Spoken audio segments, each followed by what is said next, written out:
Welcome back now to Tom King, who is joining us with the very latest in sport from around Geelong. Yes, thanks Megan. Good to be back for 2009. Plenty happening in local sport, but before we do, Graham Rawlins caught up with the new coach of the Newtown and Chilwell Football Club, Simon Sutterby. How are you, Simon? Yeah, good, thanks, Rollo. Good to be back. Good to be back home again? Yes, that's right, back home where I've been for most of my football career. It's good to be here as senior coach, absolutely. Simon, obviously a plan laid out for the year?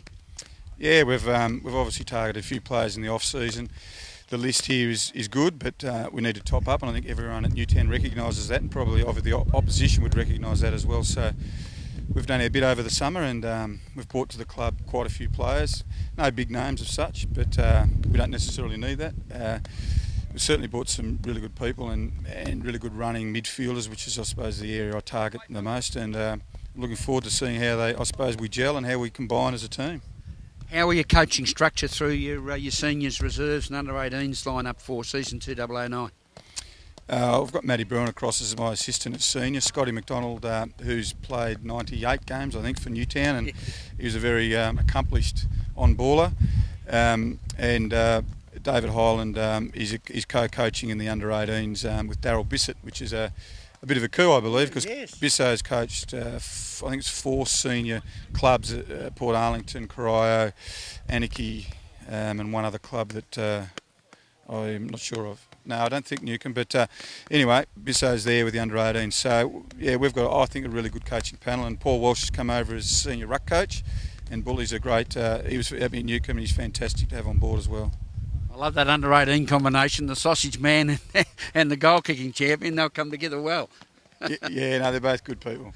Now, you've got a couple of, one very interesting man we're going to be talking to shortly. I understand Hamish Tamlin across from South Australia. Yes, Tamo's a bit of a character, and he's come across.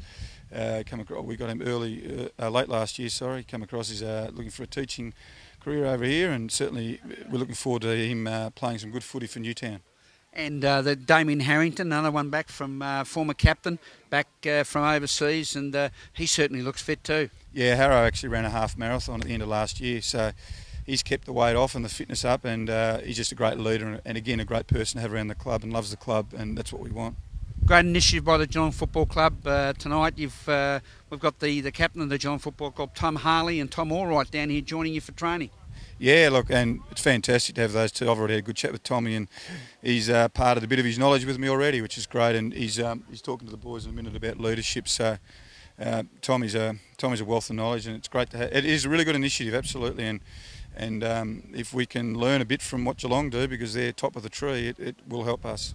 Simon Sutterby, senior coach here at Newtown and Chilwell. Thanks for your time, my friend. Have a great season. Thanks, Rollo. I appreciate it. Graham Rawlins there talking to Newtown and Chilwell coach Simon Sutterby up at Elderslie Reserve. The Eagles looking to return to finals action for the first time in a couple of years in 2009. Of course, Simon, as Rollo would have mentioned, the 2005 Newcombe Premiership in the Bellarine League. He knows his stuff, been able to get a few recruits. So the Eagles looking to soar in 2009. Actually, talking about the Eagles, we'll start on local footy. Their round 1 clash, we haven't had this confirmed, but we believe the round 1 game between Newtown and Lara will be now played out at the Snake Pit as the Elderslie Reserve is under renovation. So we'll get that confirmed in the next couple of weeks, but my spies are telling me that Elderslie Reserve just won't be up to scratch for round 1 on April 4.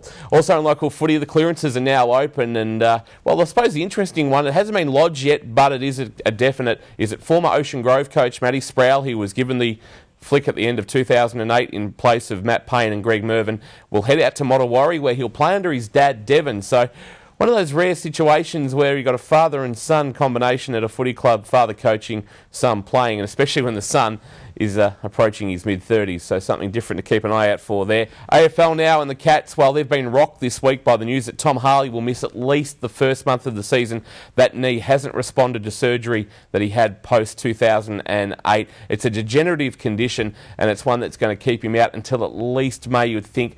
Rumours are he may be out a little bit longer than that, and some are saying he may miss the whole season. I don't think it's that bad. The footy club, though, are just taking it very softly with him, and we'll get him back as soon as as they possibly can. Talking about the club, today is the day they have their first competitive hit-out, an intra-club practice match, 10 o'clock at Skilled Stadium. Of course, now we are only 8 days away from that opening NAB Cup clash, Geelong and Adelaide. Now, it is looking like it'll be at Telstra Dome. There were some concerns that it'd be played at Football Park in Adelaide because of the Melbourne victory. The victory, though, look like they're going to hold up their end of the bargain. They are 2-0 up in their A-League semi-final against the Adelaide United.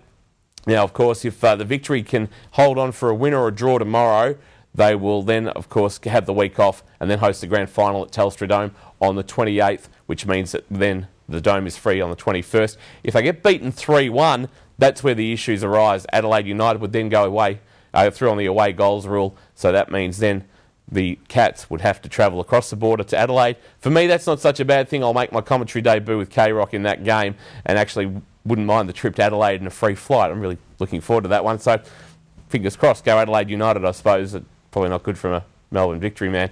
Moving right along, let's move on to cricket now. And Geelong Cricket Club, a loss last week, but they did do it tough. They made 9 for 309 declared on week 1. Fitzroy Doncaster, none for 30 at stumps. And you'd think, well, the Cats are probably half a chance, but then the weather gods turned on them. The next thing you know, it's 46 degrees in Melbourne, and the Cats have to toil pretty hard. Gasparides made an unbeaten, or made 100 for Fitzroy Doncaster, and the Lions got up and jumped above the Cats on the ladder. They're into third, Carlton second, Ringwood on top, Geelong now fourth, playing Frankston Peninsula over the next 2 Saturdays at Geelong Cricket Ground and needing a win to stay alive in the race for a top 2 berth. It's the place you want to finish in Premier Cricket, of course. It's where Geelong finished last year as they made their move to their first grand final. The Ironman 70.3, a big event in Geelong on the weekend after 46-degree temperatures on Saturday.